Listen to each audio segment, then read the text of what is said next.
Hi అండి, అందరికీ నమస్కారం. ఈరోజు మనం ఒత్తిడిని జయించడం ఎలా అనే అంశం గురించి తెలుసుకుందాం. ప్రతి ఒక్కరి జీవితంలో ఏదో ఒక సమస్య ఉండనే ఉంటుంది.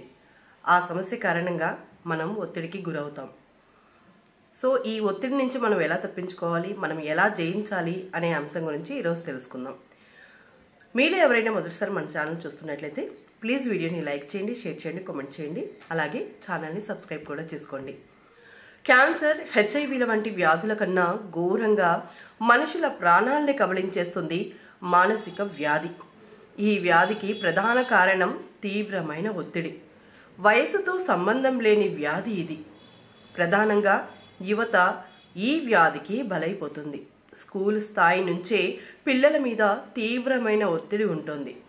ఉద్యోగం చేసే స్థాయికి వచ్చేసరికి ఆ ఒత్తిడి 1000 రెట్లు పెరిగిపోతుంది. ఇదివరకటి రోజుల్లో స్కూల్ స్థాయిలో, కాలేజీ స్థాయిలో ఒత్తిడి ఉండేది కాదు.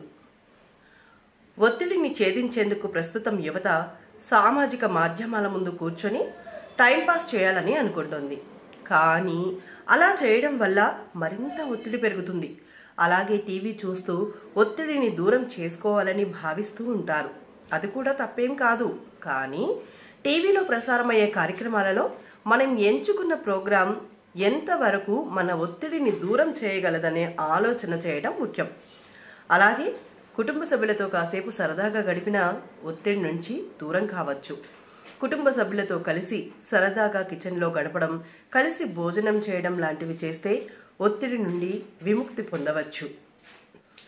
అంతేకాని ఒత్తిడిని తగ్గించుకోవడానికి మనుషులకి, సమాజానికి దూరంగా పారిపోవాలని నిర్ణయించుకోవడం సరైన పద్ధతి కాదు.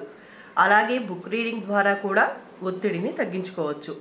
అలా రీడ్ చేసే సబ్జెక్టు మనకి ఇంట్రెస్టింగ్గా ఉండాలి, ఎంటర్టైన్మెంట్ గాను ఉండేలా చూసుకోవాలి. ఫలానా బుక్కే చదవాలి, ఫలానా పనే చేయాలి అని ఒకటే టార్గెట్ని పెట్టుకోకూడదు. ఇంత టైం అని ఫిక్స్ చేసుకుని వివిధ రకాల పనుల్లో మన మెదడును ట్రాన్స్ఫర్ చేస్తూ ఉంటే ఒత్తిడి నుండి తేరుకోవడం చాలా తేలిక. అలాగే కొన్ని చిట్కాలను ఉపయోగించి కూడా ఒత్తిడి నుంచి దూరం కావచ్చు. ఉదయం లేవగానే కాసేపు యోగా, వ్యాయామం లాంటివి చేస్తే రోజంతా ఉత్సాహంగా ఉండగలరు. ఎలాంటి ఒత్తిడినైనా ఈ రకంగా జయించవచ్చు. అలాగే ఇష్టమైన ఆహారం స్వయంగా వండుకొని తినడంలోనూ రిలాక్సేషన్గా ఉంటుంది. ఖచ్చితమైన ప్రణాళికలు గమ్యాన్ని చేరువ చేస్తాయి.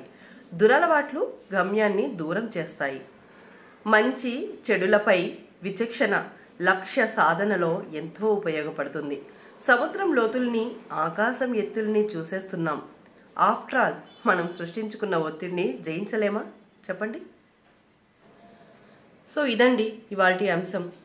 ఈ అంశం మీ అందరికీ కూడా బాగా నచ్చిందని అనుకుంటున్నాను. మీకు కానీ ఈ అంశం నచ్చినట్లయితే ప్లీజ్ వీడియోని లైక్ చేయండి, షేర్ చేయండి, కామెంట్ చేయండి. అలాగే ఛానల్ని సబ్స్క్రైబ్ కూడా చేసుకోండి. మరొక మంచి వీడియోతో మళ్ళీ కలుసుకుందాం. అంతవరకు సెలవు. నమస్కారం.